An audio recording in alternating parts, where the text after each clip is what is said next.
My family has a lot of berry bushes. One of the ways we preserve these is making jam. We make a low sugar jam that has 20 cups of fruit and only 4 cups of sugar, which is substantially less than normal jams. I've also made this jam for many years and sold it at a local farmer's market. So you have 20 cups of fruit, and you have 3 tablespoons of calcium water, which is for the special pectin we use, and half a cup of lemon juice. You then set that to full blast and stir it until the blueberries get a little bit mushy, just a little bit. And then you'll use an immersion blender to mix them up and break them up. You could bring them to a puree, but we like ours slightly chunky, so just a little bit of immersion blender. Once it reaches a rolling boil, add the pomona pectin well mixed with the sugar while stirring it constantly.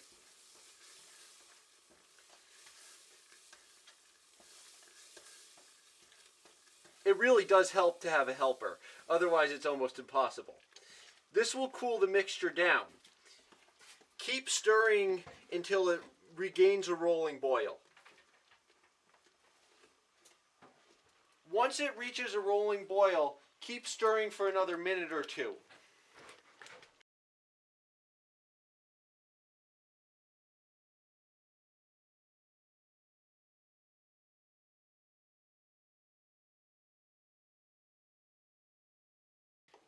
After a minute has passed, turn it off and start ladling it into the jars.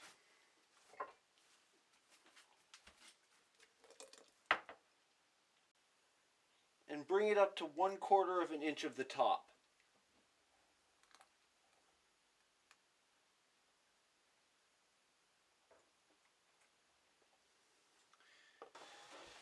Dip this in hot water and wipe down the jar lids just to make them clean. If you're inevitable to spill some of the jam onto them. Then take sanitized lids and place those on there, and the jars were also sanitized prior to putting jam into them. And screw on the rings tightly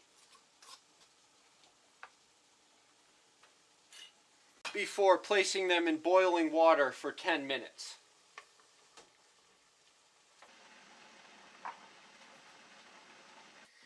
After 10 minutes of boiling, take the jars out and set to cool. After they have cooled completely, in this case the next morning, remove the rings and store. Once open, they last about 2 weeks in the fridge. In this case, 15 cups of jam was made. Though I did show the entire process, this recipe only works for the pectin we use. If using other pectins, make sure you know what will work for those. So I really like this jam. I know I'm getting a lot of fruit without that much sugar, and another thing that differentiates it from commercial jam is that it's much more spreadable. While commercial jam is very solid, this isn't quite as solid, which some may not like as much, but I really enjoy it because of the ease of spreading, and man is it good.